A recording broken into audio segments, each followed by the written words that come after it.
Queridos irmãos, a paz do Senhor, tudo bem com todos? Mais uma vez estamos reunidos aqui para tratar sobre o nosso podcast EBD em Síntese, e a gente está feliz por estar cooperando com o Reino de Deus. A lição de número 12, com data de 21 de setembro de 2025, com o tema O Caráter Missionário da Igreja de Jerusalém. O textuário diz: E havia entre eles alguns varões de Chipre e Cirene, os quais, entrando em Antioquia, falaram aos gregos, anunciando o Senhor. Verdade prática diz: faz parte da missão da igreja a evangelização de todos os povos não alcançados. A leitura se encontra em Atos dos Apóstolos, capítulo 11, versículo 19 ao versículo de número 30, certo? Quem está comigo hoje é o professor Marco. Deus abençoe, professor, Pai do Senhor. Eu, pastor Samuel, graças a Deus por mais essa oportunidade de estarmos aqui participando do podcast ABD em Síntese, na tentativa, no desejo de levar algum subsídio para os nossos irmãos, para os nossos professores e também para os nossos alunos, todos aqueles que têm acesso a esse podcast, para que entendam alguma coisa mais acerca da lição e desse assunto que nós vamos tratar hoje, que é o caráter missionário da Igreja de Jerusalém. Caráter missionário, isso mesmo. Professor, a gente está finalizando esse trimestre, né, com uma lição muito aprendizado, a igreja primitiva, certo? E hoje o assunto é sobre missões, o coração da igreja na obra missionária, né? A realidade é que a igreja de Jerusalém assumiu aquele caráter de Jesus, ide por todo o mundo. Bem verdade, a gente sabe que alguns ficaram ali na região da Judéia, né? Mas a lição faz questão de dizer, foi o empurrão de Deus para estes crentes, né, não, professor? Pois, pois é, eu também vejo assim que Jesus tinha dito para eles ficarem em Jerusalém até serem revestidos de poder. E Atos seguinte, e depois ser testemunha em Jerusalém, Judéia e Samaria. Aí se cumpriu. Receberam o batismo com o Espírito Santo. Só que ficaram em Jerusalém, achando bom, fazendo culto manhã, tarde, de noite, todo mundo com as coisas em comum, né? Trazia, depositava os pés dos apóstolos, era só festa, né? Era só festa. E como se Jesus pensando assim, vem cá, e a missão que eu dei? Depois do batismo era para serem, vamos dizer assim, levar a mensagem para Samaria, para a Judéia, até os confins da terra, mas eles estavam realmente acomodados, né? A lição anterior, a lição 10 que fala da expansão da igreja, diz que Deus às vezes muda algumas circunstâncias ou cria algumas circunstâncias de desagrado a gente, né? Para que a gente se ligue, se toque e vá fazer a missão, né? Vai fazer a missão, ou cumprir o ID, vamos dizer assim, cumprir o ID de Jesus, porque não Seria precisa uma forma, esperar. professor, seria uma forma egoísta do coração judeu? Eu creio que sim. Eu creio que sim, até pela formação ou pelo comportamento dos judeus, que eram nacionalistas, né? Quer Isso. dizer, eles achavam que aquela mensagem não era para ser levada, era para os judeus. Quer dizer, o pessoal que observava a lei de Moisés, então podia ter uma oportunidade, o mundo gentil. Eles não tinham a compreensão exata de que era ir por todo mundo e pregar o evangelho a toda criatura. Quer dizer, eles tinham ouvido isso de Jesus, Jesus tinha falado isso para eles, mas é como se tivesse assim, toda criatura judia, toda criatura do mundo judaico, né? Toda criatura da nação de Israel, que é o povo. Quer dizer, apenas havendo uma mudança, uma transformação na religião. Eu creio que foi nesse aspecto eles falharam. Foi uma certa assim, O sentimento de Pedro, né? sentimento. E a gente vê que foi uma luta. A transição, a lição anterior, a lição 11 mostra a dificuldade que Pedro teve para entrar na casa de Cornélio, né? A lição anterior, a lição 11, fala desse assunto, da igreja na casa de Cornélio. Quer dizer, como foi difícil, e logo em seguida que Pedro entrou na casa de Cornélio, a igreja de Jerusalém, vamos dizer assim, convocou Pedro, como quem disse, como é que você entra na casa de um gentil, né? E Pedro escapou, vamos dizer assim, porque era Pedro, né? Então Deus mandou Pedro lá para levar, para abrir a porta para eles. E essa escola de Pedro, a escola de Pedro da resistência, né, do conservadorismo, ela dura um bom tempo, né? Que Paulo, quando ele escreve aos Coríntios, lá no capítulo 1, 2 e 3 que fala sobre as divisões, ali dá a entender que o povo gostava, tinha algumas divisões dentro da igreja, Sim, né? sim, Pedro, sim, aquele que era os conservador partidos. demais, né, na É, mensagem é. Parece que os piores eram do partido de Jesus, né? de Jesus, é. O pessoal do partido do PJ, o pessoal do PJ, Paulo era uma mensagem simples, objetiva. Apolo era aquele cheio de ciência, né, de isso, conhecimento, de um perfeito, linguajar bom. Pedro era perfeito. do conservadorismo. Ah, mas o do partido de Jesus, nós somos de Esse Jesus Jesus, era meu. né? Aqui não é fraco, não é fraco não. Então a gente vê, quer dizer, dá para a gente perceber que essa transição que foi feita, vamos chamar assim, da lei para a graça, né? Do judaísmo para o cristianismo, dá para a gente perceber que não foi assim um impulso humano, evolucionário, nem uma política utilitária. Não foi um programa do DEPEN, eu vou usar aqui o DEPEN do nosso Departamento de Evangelismo da Igreja, não foi uma coisa programada assim. E muito menos um capricho de dirigentes, um capricho dos apóstolos. Não, foi uma coisa que foi impulsionada pelo Espírito Santo, porque se fosse um projeto missionário, um projeto evangelístico, teria dado, os burros teriam caído na água, entendeu? Não dava certo, não. Foi uma coisa movida pelo Espírito Santo que foi quebrantando, que foi mudando o comportamento, foi mudando, vamos dizer assim, a percepção, tanto de quem estava levando a mensagem, né, que teve que haver uma mudança, como de quem estava recebendo a mensagem. Então, a lição que traz para a gente é que a gente hoje deve estar preparado para essa missão, para comunicar o evangelho a diferentes culturas, né? Hoje em dia nós vivemos num mundo globalizado, mas ainda existem grupos culturais que são distintos e a igreja que tem uma mensagem de boas novas tem que estar preparada ou se preparando ou se munindo da estratégia de alcançar as culturas. Porém, sem descuidar, como a própria lição enfatiza, o texto diz que a mão do Senhor estava com ele. Quer dizer, tem que ser uma coisa movida pelo Espírito Santo, com o respaldo, vamos dizer assim, com o apoio do Espírito Santo para que essa missão se complete, que essa missão se complete, porque essa transição não foi fácil e não é fácil levar o evangelho a todas as criaturas. A gente já conseguiu introduzir bem com a sua lição de hoje, falando sobre a questão da perseguição, desde aquele momento que Estevão foi morto, né? É verdade. As vestes de Estevão foram jogadas aos pés de um jovem Saulo. E a partir daquele momento, com essa perseguição, os crentes saem da região ali de Jerusalém e começam a conquistar outras terras, né?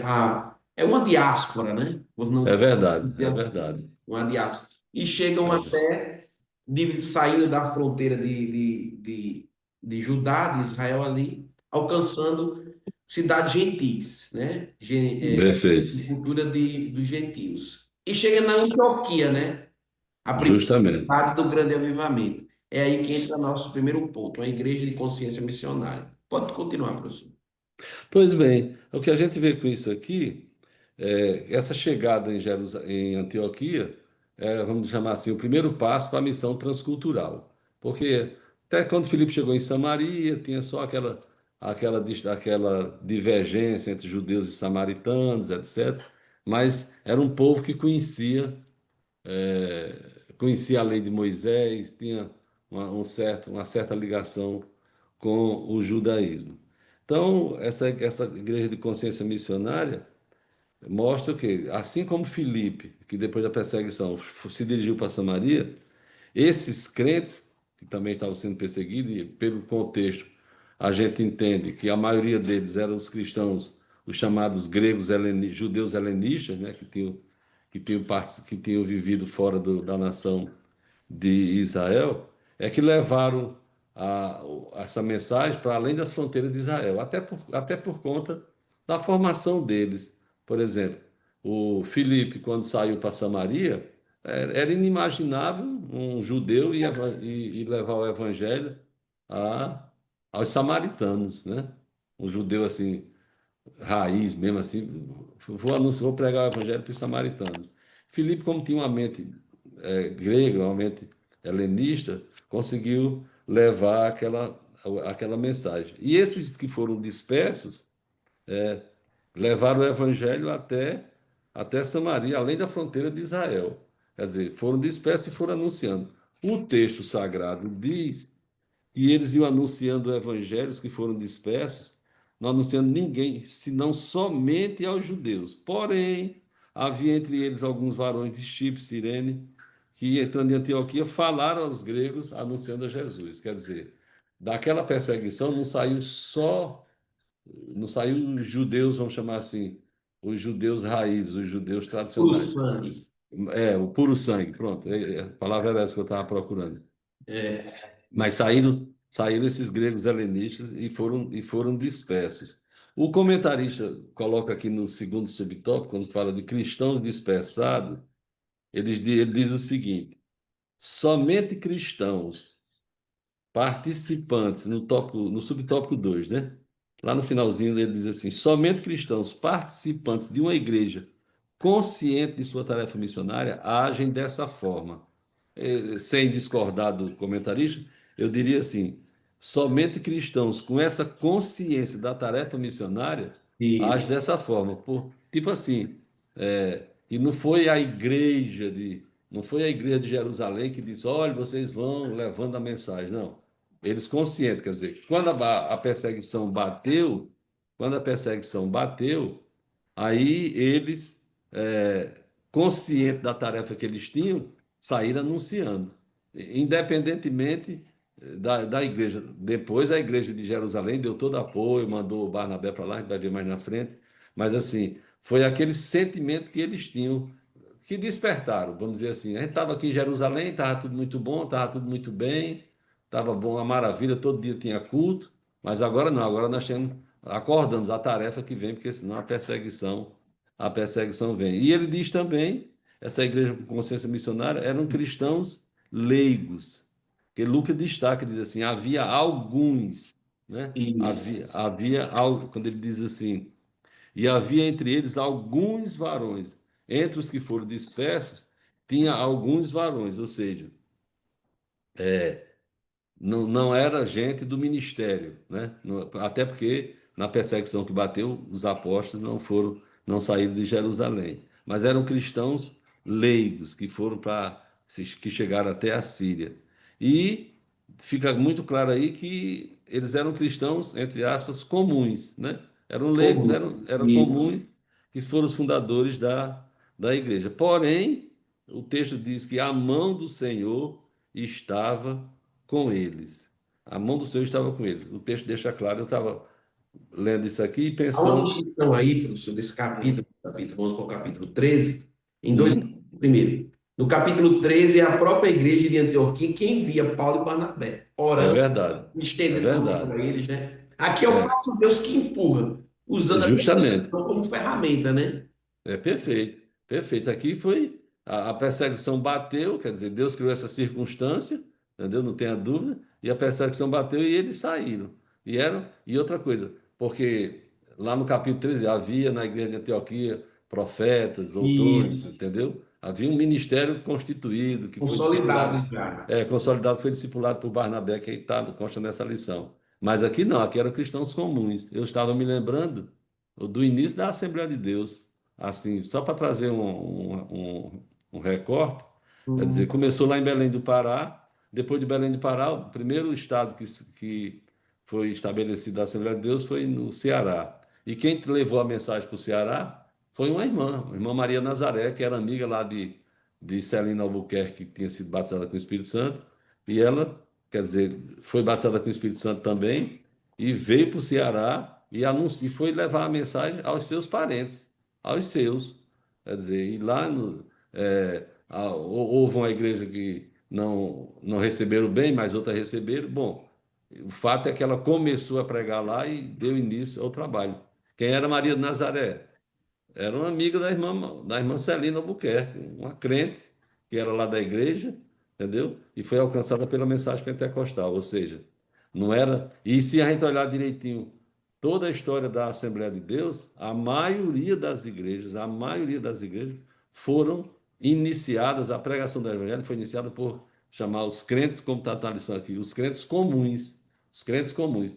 Eles começavam a pregar, alguém se convertia, juntava um grupo, aí eles escreviam e mandavam pedir a Belém, aos missionários, para que mandasse alguém para organizar o trabalho. Aí vinha alguém já mais experiente, mais capacitado, e organizava e ajeitava o trabalho. Aqui em Jerusalém foi a mesma coisa. Quando a igreja de Jerusalém tomou conhecimento do que estava acontecendo em Antioquia, mandou para lá Barnabé, que era natural de Chipre também, um judeu helenista, para fazer o quê? Para fazer o discipulado, para organizar, né? Para organizar. Então, assim, a consciência missionária permanece, é, permanece funcionando até hoje e a gente tem que manter esse compromisso com o mandamento do Senhor de anunciar o Evangelho, lembrando sempre que a mão do Senhor tem que estar acompanhando, o Espírito Santo tem que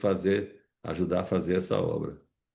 A igreja de Antioquia, onde Barnabé foi lá discipular, mostrar, né, receber as primeiras informações acerca disso aí, e a igreja de Jerusalém ouviu que estava acontecendo um movimento diferenciado. Perfeito, Diferenciado. Por perfeito. isso que foi enviado Barnabé para. Ou seja, essa igreja de Antioquia, ela nasceu do movimento, não uma missão determinada, não uma liberação de alguns de si, mas do próprio Espírito Santo que constrangeu esses crentes É, é verdade. e houve a notícia, né, as boas novas que estava crescendo de uma É, forma. E enviou lá justamente. alguém experiente para organizar, digamos assim, o ministério, né, para E a ter gente, e a gente vê a influência tão grande do Espírito Santo na igreja de Antioquia que no capítulo 13 diz: na igreja que estava em Antioquia tinha profetas, doutores a saber, né? isso. Barnabé e tal, Saulo. Servindo eles ao Senhor e jejuando, disse o Espírito Santo. Quer dizer, a convocação para a missão também não foi um programa do Departamento de Evangelismo e Missões Pois da igreja de é. Antioquia, entendeu? Eles estavam orando ali, participando ali. Aí o Espírito Santo disse: Apartai-me a Barnabé e a Saulo para a obra que eu os tenho chamado. Aí eles jejuaram e oraram e puseram sobre ele as mãos e os despediram. Mas a escolha dos missionários foi uma decisão do Espírito Santo. Aqui tinha, ele disse que tinha Barnabé, Simeão, Lúcio, Manaém, tem um bocado de gente, né? Tem um bocado de gente. Mas aí o Espírito Santo disse: Barnabé e Saulo, entendeu?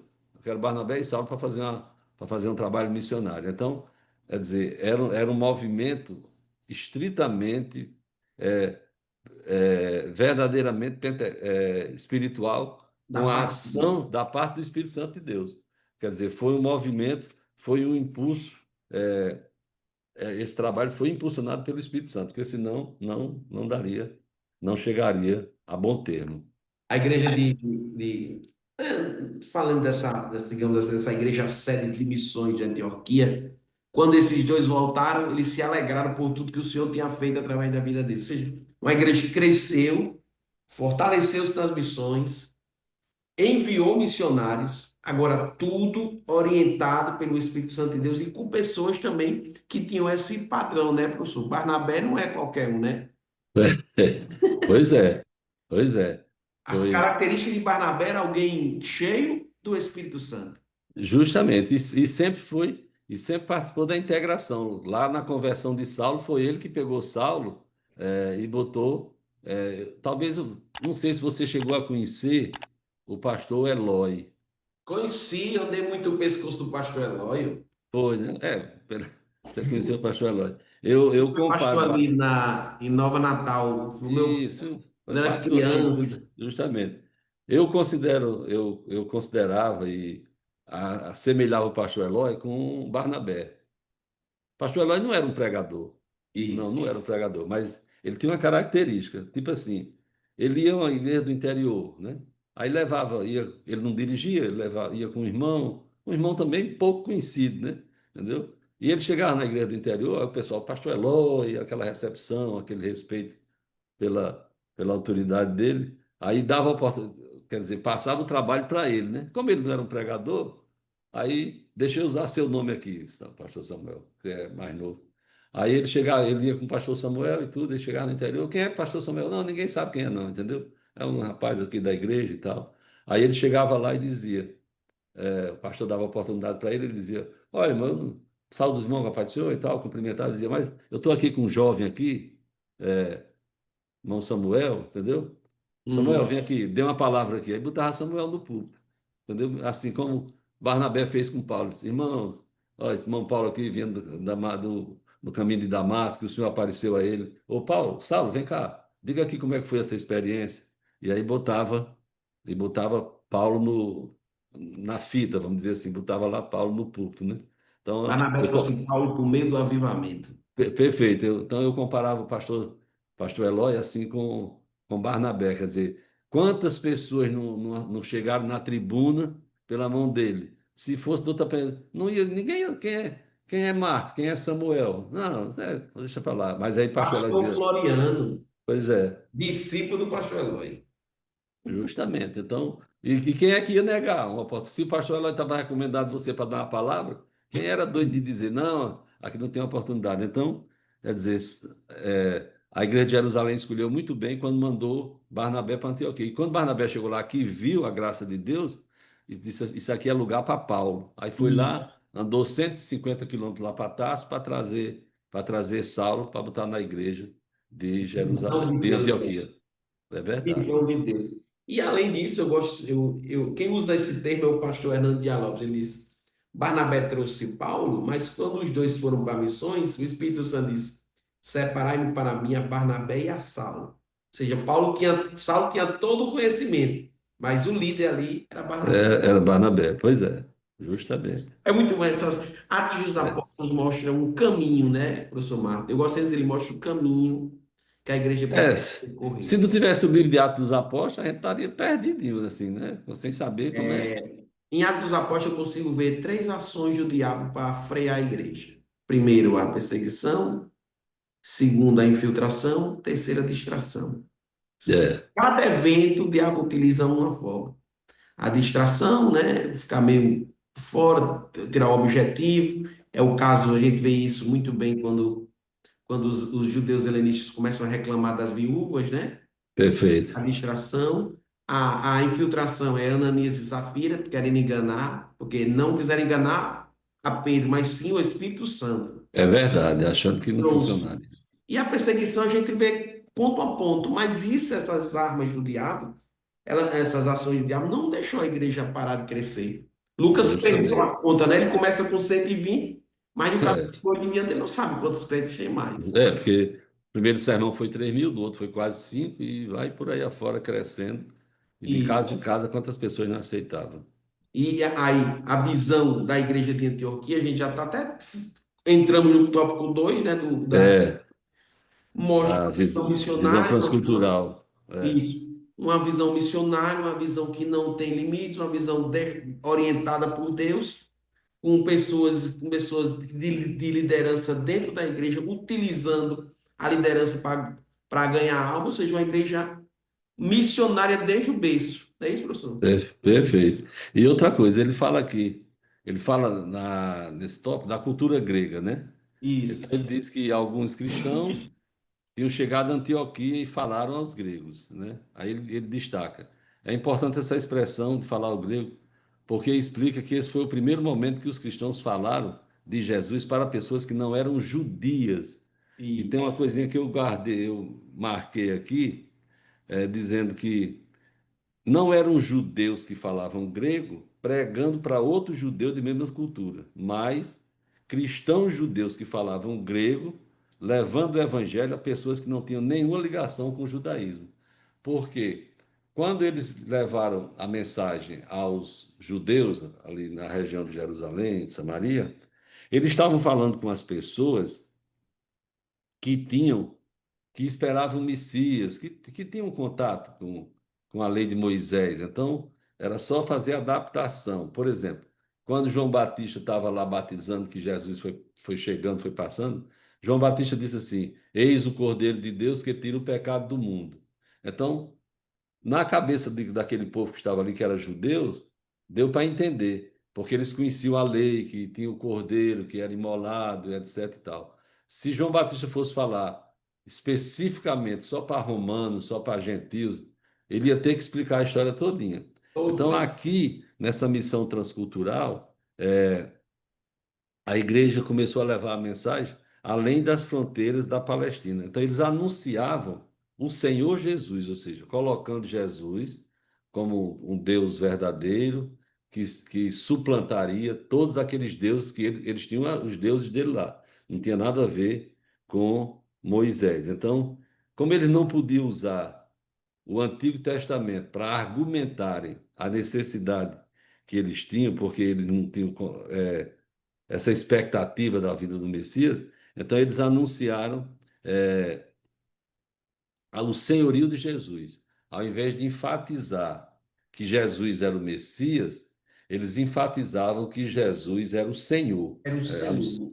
Anunciava o Senhor, quer dizer, era o Senhor Deus, um Deus supremo, um Deus superior, um Deus soberano, um Deus que suplantaria os deuses que eles Paulo utiliza queriam. esse mesmo argumento, né, não, professor, em É Atos verdade. 7.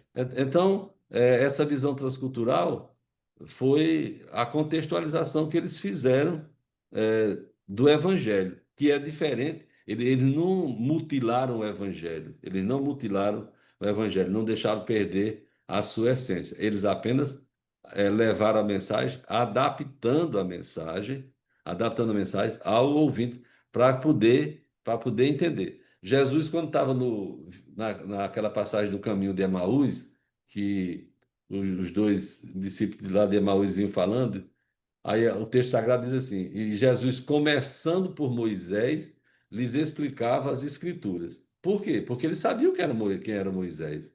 Ele sabia quem era Moisés. Era diferente. Então, aqui, nessa missão transcultural, a gente vê que a mensagem precisa ser contextualizada. É aquilo que a gente, por exemplo, o evangelho tem que ser pregado a toda criatura.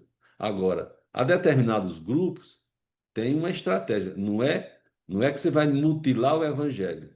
Por exemplo, uma coisa é você pregar para crianças, né? A mensagem que o evangelho que você vai anunciar para as crianças é um evangelho com uma mensagem contextualizada para o mundo da criança.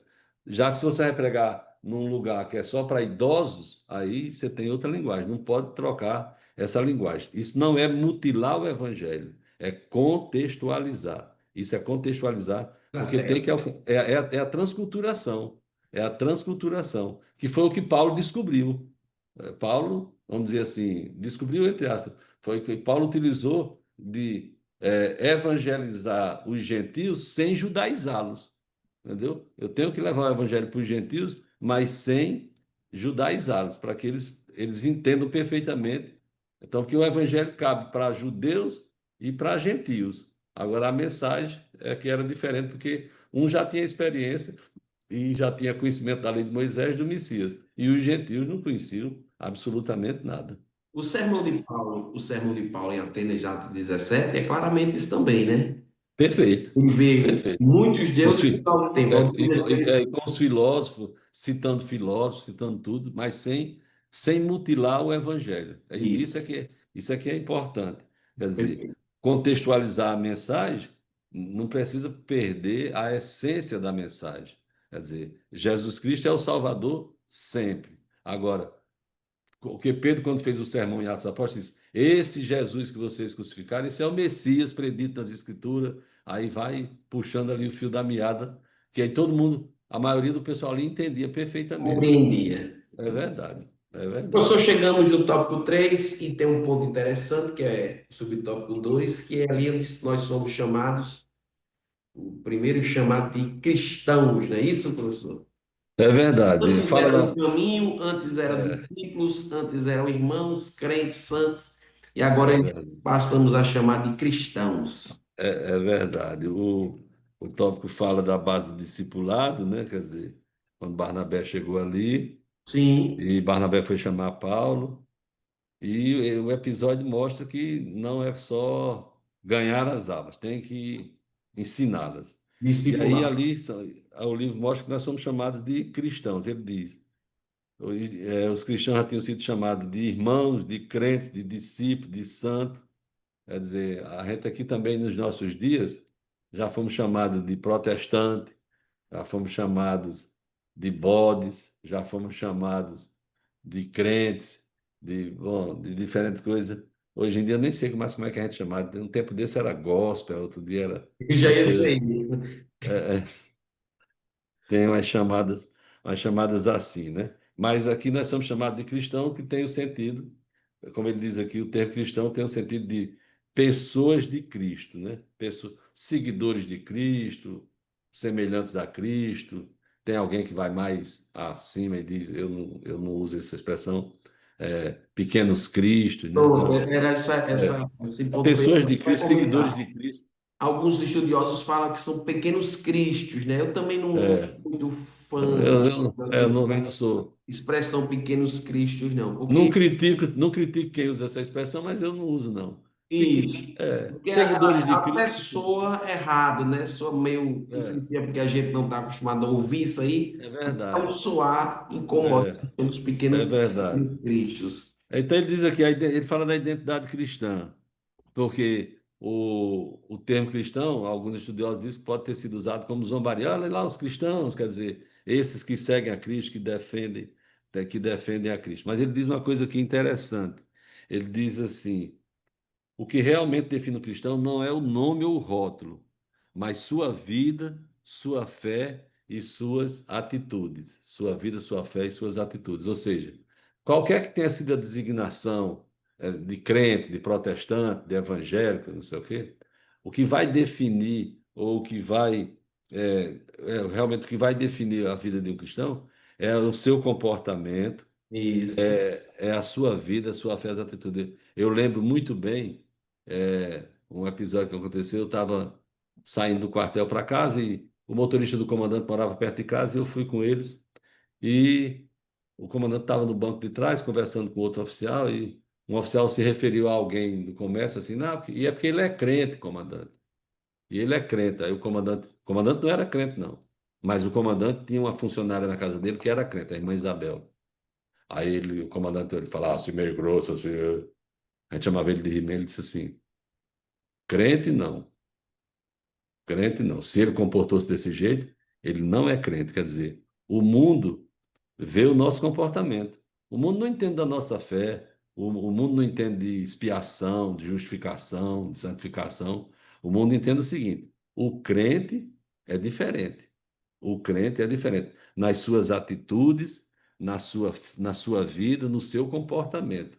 Quer dizer, então, ainda que tenha sido levado, ainda que o povo, a sociedade tenha chamado de cristão com motivo de zombaria, mas mostrando que aquele povo que ali estava eram seguidores dessa doutrina do Cristo, né? Ainda que tinha todos esses nomes, eram do caminho, da seita dos nazarenos, enfim, todos aqueles nomes. E em Antioquia eles chamaram, são cristãos. Por quê? Porque eles pregam a Cristo, eles anunciam a Cristo. Então, é uma coisa que a gente precisa entender quando a lição fala nesse tópico aqui de uma igreja que forma discípulos, quer dizer, nós temos que nos empenhar para formarmos discípulos na igreja que realmente se pareçam com Cristo, né? Se pareçam com Cristo. Essa é que é a verdade que a gente tem que botar dentro da nossa cachola. É verdade. Professor, estamos concluindo mais uma aula, né? E a conclusão deixa claro aqui que Deus utiliza de várias estratégias para que esse evangelho seja anunciado, utilizando pessoas anônimas, pessoas simples, né? Deus não olha o tamanho do conhecimento, né? Isso é É, bem claro. O apóstolo Pedro faz questão de dizer quando ele reconhece, agora sei que Deus não faz acepção de pessoas. são Eu pessoas. digo É uma coisa, a verdade. igreja é o único lugar onde senta o pedreiro, o faxineiro, mas senta também o médico, todo no mesmo banco para ouvir a mesma pessoa. É verdade. É, eu costumo dizer o seguinte, que é o único congresso que se senta o governador e o funcionário do nível, do primeiro nível, né? Isso, Senta o prefeito e senta o primeiro nível. Senta o cirurgião e senta ou a pessoa lá o estagiário da área de saúde, né? Porque se houver um congresso de médicos, só se participa os médicos, os enfermeiros não. verdade. Se houver um congresso de engenheiros, o mestre de obra não participa, né? A igreja tem essa característica, né? Tem essa característica de agregar, vamos dizer assim, de igualar, né? De igualar, de tornar todos nós irmãos. E nessa propagação do campo missionário, no caráter missionário da Igreja de Jerusalém, o que se destaca, eu vejo assim, o que se destaca ali não foi um projeto missionário, né, sofisticado, não foi um programa desenvolvido pelo Departamento de Evangelismo, não. Foi justamente a graça de Deus, quando o texto sagrado diz que a mão do Senhor era com eles, a graça de Deus era com eles, e foi impulsionando, que a gente não pode deixar para trás nunca essa, vamos dizer assim, esse apoio, esse respaldo. O Senhor disse que estaria conosco, cooperando conosco todos os dias, né? Mas qualquer obra que a gente vai fazer, qualquer atividade missionária que a gente vai fazer, não custa nada recorrer, relembrar o que aconteceu na igreja de Antioquia e pedir a Deus que nos capacite e nos comissione para levarmos a obra, principalmente em culturas diferentes, né? Em culturas diferentes, o pessoal que tem outra formação. é, mas aí Deus capacita. Deus capacita. Independente, ninguém pode, eu não posso me arvorar do meu curso, da minha habilidade, dos meus estágios que eu fiz, dos cursos missionários que eu fiz. Não. Deus capacita pessoas comuns. Deus capacita pessoas comuns e nonas a fazer a sua obra. É Deus que capacita. E quando Deus manda a pessoa, aí ele se responsabiliza muito bem. Eu creio demais. Viu? Eu sou muito obrigado, Deus abençoe, viu? Deixar com o senhor aí a finalização, as considerações finais. Bom, mais uma vez agradeço a oportunidade que nos é concedida de estarmos aqui e espero que tenhamos, com esse comentário, essa troca de ideias aqui entre você e eu, tenhamos despertado, né? Às vezes a pessoa ouve uma palavra aqui, uma coisa que a gente diz, uma frase que a gente cita, ou que às vezes está na lição e a gente destaca, às vezes É, a pessoa estudou a lição, mas nem viu aquilo ali, e a gente destaca e espero que sirva de ajuda para todos aqueles que estão militando. E lembrando sempre, né, que não podemos deixar de lado a escola dominical, porque é um discipulado. Barnabé, quando viu a graça, disse: Vou trazer Paulo. Eles passaram, diz o texto sagrado, que eles passaram um ano ali, servindo a eles ao Senhor, jejuando, eles passaram um tempão lá, ministrando naquela igreja e também aprendendo, né, trocando essas informações. Então, não podemos deixar a escola dominical de lado. é. Muito obrigado, meus irmãos. Deus abençoe. A Deus paz do Senhor. prosperar. Paz do Senhor. Paz do Senhor. Até a próxima.